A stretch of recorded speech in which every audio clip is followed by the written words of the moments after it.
Kelompok 1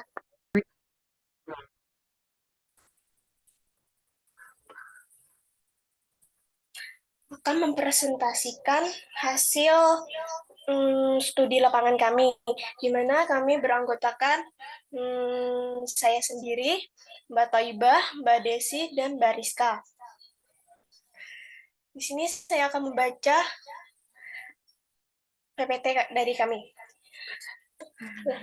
mengenai laporan studi lapangan etnomatematika pada Pendopo Joglo Surabaya.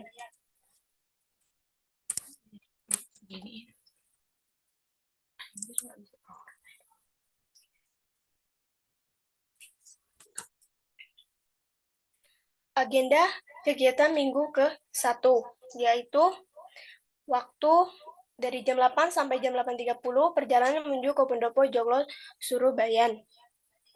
Terus itu jam 08 sampai 30 jam 0.30 jam 8.30 sampai jam 9 mengambil beberapa objek yang akan didiskusikan. Jam 9 sampai jam 12 studi lapangan pendekatan etnomatematika. Objek 1, pintu gerbang masuk Pendopo Joglo Surabaya. Objek 2, atap Pendopo Joglo Surabaya. Objek 3, tiang Pendopo Joglo Surabaya. Jam 12 sampai jam 1, waktu bebas dan isoma. Jam 1 sampai jam 1.30 perjalanan pulang. Minggu kedua, waktu dari jam 9 sampai jam 2, kegiatan berdiskusi kelompok menganalisis etnomatematika pada bangunan Pendopo Joglo Surabaya dari hasil observasi minggu pertama. Hasil penelitian, sejarah Pendopo. Pertama kali rumah Joglo didirikan di Yogyakarta pada sekitar tahun 1835. Istilah pendopo atau pendopo berasal dari kata mendapa yang dalam bahasa Sanskerta mengacu pada bagian sebuah kuil yang berada di India dengan bentuk persegi dan dibangun langsung di atas tanah. Arsitektur mendapat ini kemudian digunakan untuk sebuah bangunan rumah hunian untuk orang Jawa, sebagai ruang besar yang terbuka yang sering kali digunakan untuk menerima tamu yang kemudian dinamakan pendopo. Dalam bahasa yang lebih luas, pendopo merupakan suatu metafisikan arsitektur Jawa yang menuntut adanya keseimbangan dalam kehidupan mereka, yakni sejatining urip kehidupan yang sejati, dan sejatining laku perilaku yang sempurna. Dalam ilmu arsitektur sendiri, pendopo merupakan sebuah bangunan yang terletak di depan sebuah rumah tradisional.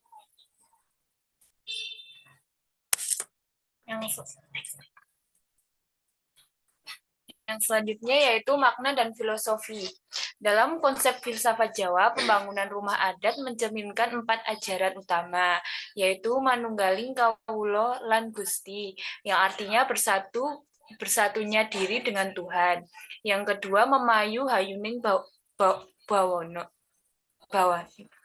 yaitu menjaga keindahan alam. Dan yang ketiga, memayu hayuning keluarga lan sesami, yaitu hidup berdampingan dengan keluarga dan sesama manusia. Yang keempat yaitu memayu hayuning pribadi, yaitu menjaga kehidupan lahiriah dan rohani. Pembangunan rumah Jawa mencakup simbol-simbol seperti saka guru, struktur pendopo, dan upacara sebelum pembangunan. Memayu hayuning bawana menekankan keselarasan dengan alam melalui upacara mentahan molo dan penghormatan kepada ibu bumi. Memayu hayuning keluarga lan sesami tercermin dalam konsep keterbukaan pendopo, rukun tetangga, dan rukun warga. Rumah tradisional Jawa seperti joglo dan limasan memiliki struktur dan makna yang mencerminkan nilai budaya serta perlindungan dari dewa. Arsitektur Jawa tidak hanya sebagai tempat tinggal, tetapi juga ekspresi budaya dan nilai luhur masyarakat setempat.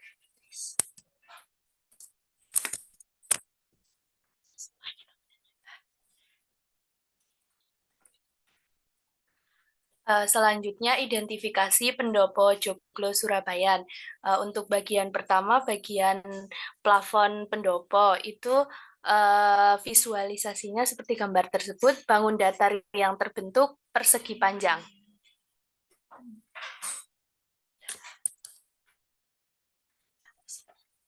Yang kedua, atap pendopo.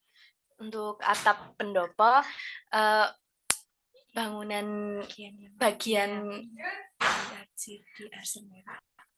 yang diarsir merah seperti bentuk jajar genjang. Yang selanjutnya, bagian depan pendopo terdapat bangun datar segitiga. Seperti di gambar. Kemudian untuk bagian tiang pendopo terdapat bangun balok. Untuk atap pendopo, bangun datar yang terdapat pada atap yaitu limas. Kemudian identifikasi kompetensi dasar. Yang pertama, kelas 4, KD yang sesuai, KD 4.1 yaitu mengenal bangun datar dan bangun ruang dengan menggunakan berbagai benda yang konkret. 4.2 menjelaskan bangun datar dan bangun ruang berdasarkan ciri-cirinya. Yang kedua, kelas 7, KD yang sesuai, KD 3.4 dan 3.5. Untuk 3.5 yaitu memahami sifat-sifat bangun datar dan menggunakannya untuk menentukan keliling dan luas. Kemudian untuk KD 3.5, memecahkan permasalahan nyata yang terkait penerapan sifat-sifat persegi panjang, trapesium, jajar genjang, dan segitiga. Terakhir, kelas 9, KD 7.5 dan 7.8, yaitu menjelaskan dan menentukan kesebangunan dan kekongruenan antar bangun datar, serta menjelaskan transformasi geometri, refleksi, transisi, rotasi, dan dilatasi yang dihubungkan dengan masalah kontekstual.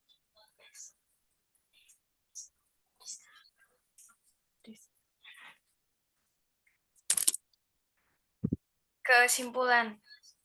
Berdasarkan hasil analisis data yang telah dilakukan, dapat disimpulkan bahwa pendopo joglo Surabayan yang diteliti di Sedayu dan konsep matematika geometri dalam rumah adat joglo yang dieksplorasi melalui kegiatan observasi yang telah dilakukan oleh peneliti. Hasil temuan konsep geometri tersebut diantaranya konsep bangun datar yang terdiri dari persegi, persegi panjang, trapesium, belah ketupat, dan segitiga. Sedangkan untuk konsep geometri bangun ruang terdiri dari limas dan balok.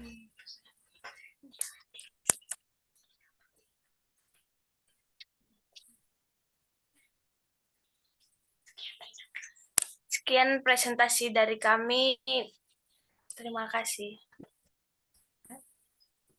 Apakah ada yang ingin ditanyakan?